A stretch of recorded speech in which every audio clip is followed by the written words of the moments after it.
Que la paix soit sur vous, les Gaulois et les Gauloises, courageux, résistants et opposants à la dictature sataniste qui bientôt ne sera plus mondiale, mais locale, et qui pour finir, disparaîtra totalement de la surface de la Terre. Bon débarras.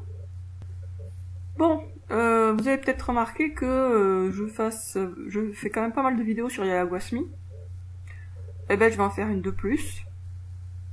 Je m'excuse pas, hein. Après tout c'est un faux dissident, donc à ce titre il est intéressant et important de lui régler son compte, si je puis dire.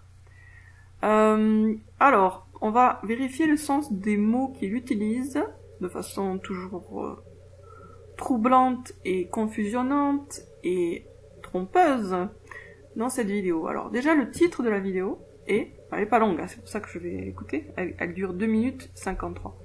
Donc le titre, le défi du paradis. Mais qu'est-ce que ça peut vouloir dire, le défi du paradis? Qu'est-ce que ça peut vouloir dire? Alors, on va regarder la définition de défi,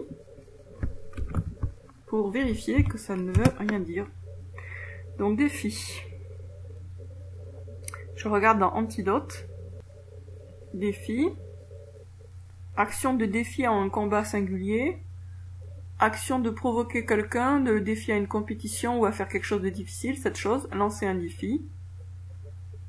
Objectif difficile que l'on se propose d'atteindre. Mon défi cette année est de perdre 10 kilos. Alors oui, on pourrait dire, oui, ça pourrait quand même avoir un petit peu de sens, on pourrait se dire, oui, c'est un objectif difficile que l'on se propose à atteindre, donc le paradis est un objectif difficile que l'on se propose à atteindre. Mais bon, défi en ce sens-là, c'est très récent, et puis ça va plus pour 10 kilos justement que pour autre chose, quoi, enfin que pour quelque chose de plus grandiose. Hein. Je veux dire, le paradis c'est un objectif qui est mérité, et encore il est jamais réellement mérité, par toute une vie de boulot. Donc dire que c'est juste un défi, c'est vraiment rabaisser le paradis en fait. Alors après, votre interprétation, c'est le paradis qui nous défie, mais comme le paradis n'est pas une créature dotée d'intelligence, enfin, c'est pas Dieu, donc ça n'a pas de sens. Donc à la limite, ça serait le défi du paradis, au sens où le paradis est un objectif difficile qu'on s'est fixé. Mais bon, c'est quand même quelque chose de très réducteur. C'est un terme qui est très réducteur pour parler du paradis. Alors, on va quand même écouter donc notre cher Yaya Guasmi. Que dit-il? Hop. Lumière sur lumière. Dieu nous guide vers sa lumière qu'il n'a. Donc là ça va, là c'est clair, c'est bien dit. Bon, il y a un petit sous-entendu, si vous aimez mes vidéos, vous êtes guidés. Si vous les aimez pas, vous n'êtes pas guidés. Mais bon, c'est pas ça qui est dérangeant, c'est ce qu'il y a juste après.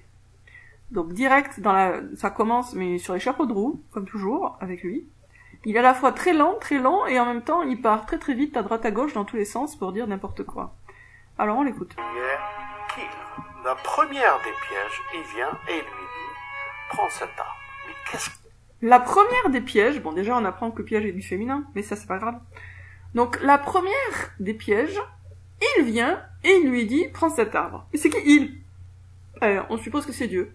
Donc la première des pièges, alors on va quand même revenir au masculin, le premier des pièges aurait été tendu par Dieu. Bah, Dieu est donc trompeur, voilà.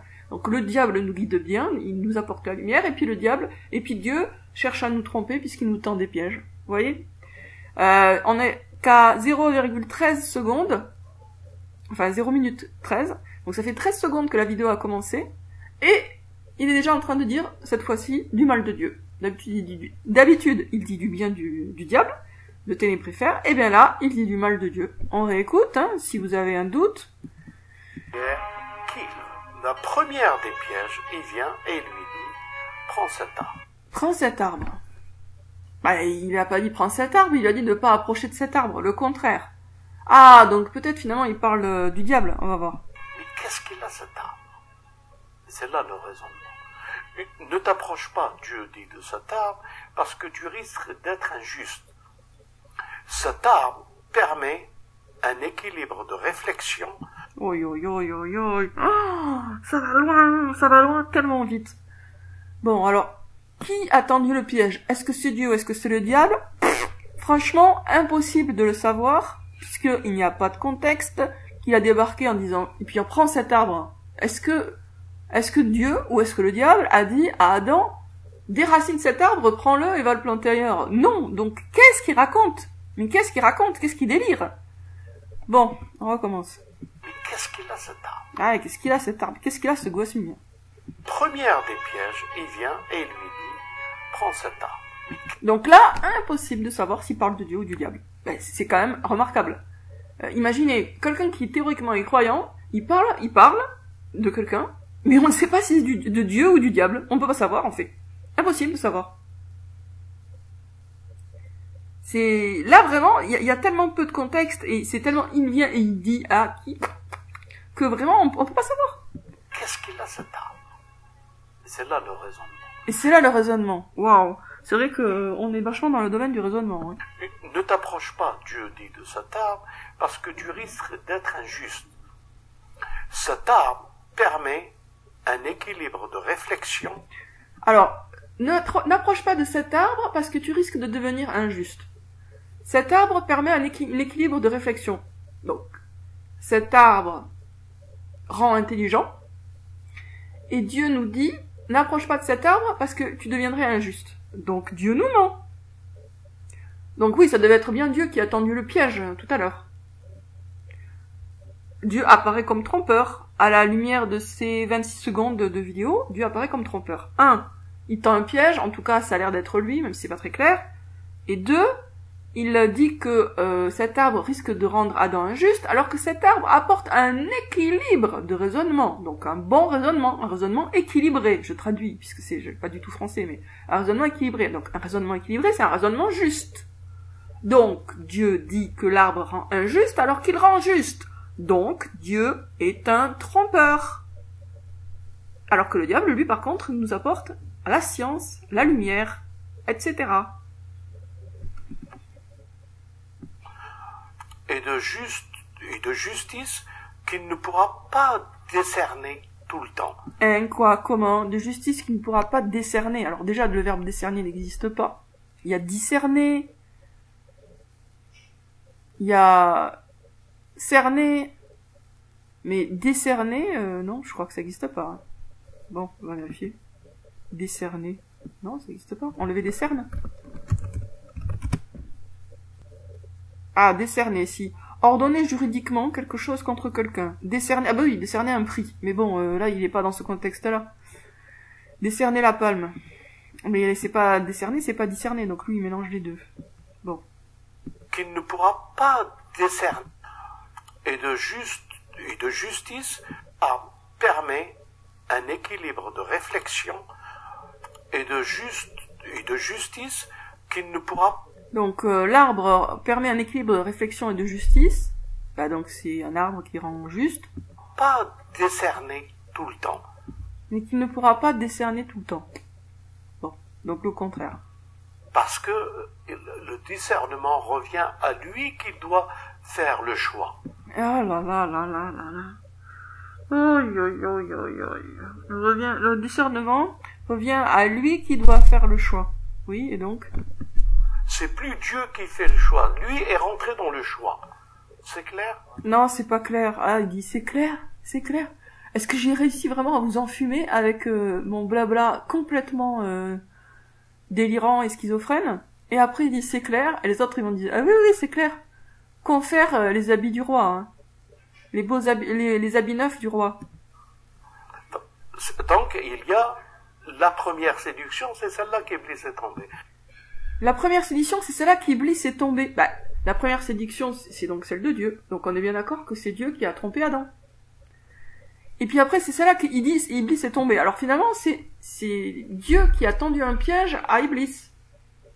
Bon, au final, le seul truc qui est clair, c'est que c'est Dieu qui a trompé tout le monde. Il a trompé Adam, il a trompé Iblis. Donc il y a la première séduction, c'est celle-là qu'Iblis est tombé. C'est celle-là qu'Iblis est tombé. Donc en fait, Iblis, c'est pas un séducteur. C'est quelqu'un que Dieu a trompé. Oh le pauvre, on va pleurer. Pauvre ténébrifère, il a été trompé par Dieu. Qu'est-ce qu'il est vilain Dieu. Mais Dieu a aussi trompé Adam. Hein. Donc au final, Adam et Iblis devraient être solidaires, puisque finalement ils ont tous les deux été victimes de Dieu. C'est celle-là qu'Iblis est trompé. Il faut que l'homme mange ce fruit pour qu'il puisse avoir un choix dans le discernement. Ah non mais non, hein. Il avait le choix, puisque Dieu lui a dit ne le fais pas, il l'a fait, donc il avait déjà le choix de l'art et la manière de saboter la chronologie. À partir du moment où Dieu a demandé à Adam d'obéir à un ordre, et que Adam lui a désobéi, c'est bien clair qu'il était libre déjà à ce moment-là. Il n'est pas devenu libre grâce à l'arbre, il l'était déjà puisqu'il a pu désobéir. Mais bon, on n'est pas à une connerie près. Un choix dans le discernement, alors qu'avant, il n'avait ni choix, ni discernement. Il avait ni choix ni discernement, c'est pour ça qu'il a désobéi. Bah si, il avait le choix, sinon il n'aurait pas désobéi. Il était à la volonté de Dieu. Et le choix et le discernement ramenaient la nature du moi qui ne correspond plus au khalifa de Dieu. Et il a mangé, et il s'en est rendu compte, parce que quand il a mangé, là, il y a eu la vision du choix et de la découverte qu'il doit choisir. Et il a compris qu'il devait choisir au moment où il avait déjà choisi, donc ça marche pas son raisonnement. Le premier geste était de se couvrir, parce que ce choix de se couvrir n'était pas dans la nature de ce vêtement qu'il avait. Le choix de se couvrir n'était pas dans la nature du vêtement qu'il avait. Donc au final, c'est les vêtements qui avaient le choix, quoi. Est-ce que je me demande si il est confus à ce point-là délibérément ou si c'est plus fort que lui.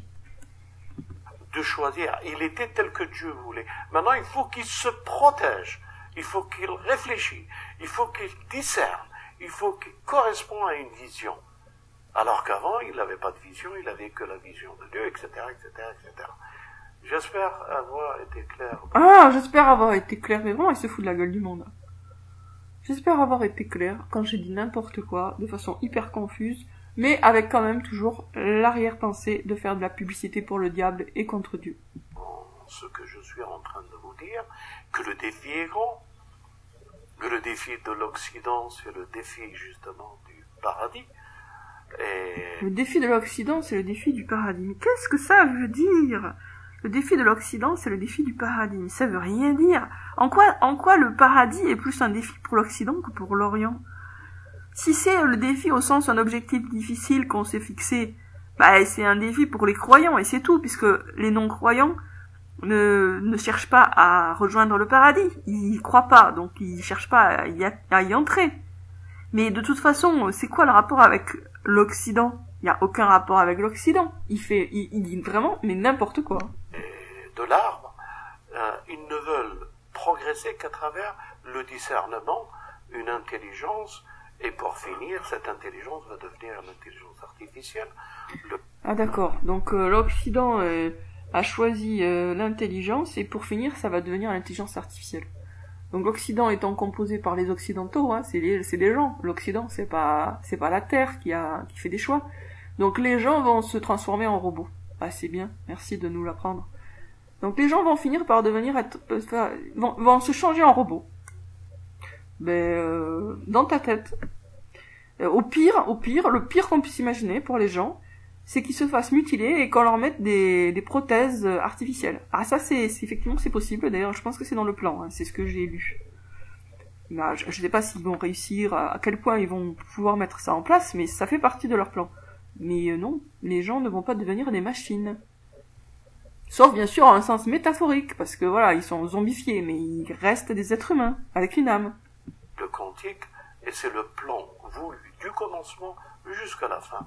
Et quantique. Et alors, moi le petit mot quantique, parce que ça fait toujours très très bien que personne sait ce que ça veut dire. Qui sait ce que ça veut dire quantique ? Ça ne veut rien dire. Même les scientifiques n'y croient plus. Mais bon. Artificiel, le quantique, et c'est le plan. Et le quantique, il a mis ça comme il aurait jeté une pincée de sel dans sa soupe. Hein. Le quantique, rien à voir avec ce qu'il y avait avant, rien à voir avec ce qu'il y avait après. Syntaxiquement, on voit pas du tout le lien, il y en a pas. Mais bon, je mets le mot quantique parce que ça fait bien, quoi. Une intelligence, et pour finir, cette intelligence va devenir l'intelligence artificielle. Cette intelligence va devenir l'intelligence artificielle. Le quantique. Le quantique. Et c'est le plan voulu du commencement jusqu'à la fin. Le commencement, c'est la fin, et la fin, c'est le commencement. Ah bah voilà, bah tout va bien. Si le commencement, c'est la fin, et la fin, c'est le commencement, le haut, c'est le bas, le noir, c'est le blanc, le bien, c'est le mal, l'homme, c'est la femme, et le lait, c'est le beau. Walhamdulillah, Rabbil Alamin. Ah bah, louange à Dieu, hein, tout est inversé, c'est cool, hein. J'espère avoir répondu. Wassalamu alaikum wa rahmatullah. Et comme un père, comme un frère, plutôt comme un vieux père, bisous à tous nos frères et sœurs. Oh, bisous. Et à notre humanité. Bisous à notre humanité. Oh, comme un père, comme un frère, comme un vieux père, bisous à toute l'humanité, bisous. Aïe aïe aïe aïe aïe aïe aïe aïe aïe aïe aïe. Bisous, bisous de ténébrifères, bisous de ténébrifères. Franchement, mais quel sacré enfumeur. C'est vraiment le Père Noël dans toute sa splendeur. Le Père Noël trompeur, le Père Noël mythique qui n'existe pas. Et après, les enfants sont déçus quand ils s'aperçoivent qu'il a jamais existé. Et après, ils se disent, ouais, mais Dieu, c'est comme le Père Noël, il n'existe pas non plus. Ouais, c'est le Père Noël, quoi. C'est la face obscure du Père Noël, en fait, Yaya Gossi. Et comme un père, comme un frère, plutôt comme un vieux père, bisous à tous tu peux nos dire un frères et grand-père en sœurs. tant que tu veux. Et à notre humanité. Bisous à notre humanité. Bon. Allez, il fait des bisous à notre humanité. Oh, yo yo yo yo yo yo. Bon, ben voilà. Que dire? Bah, rien de plus, hein. À bientôt, les amis.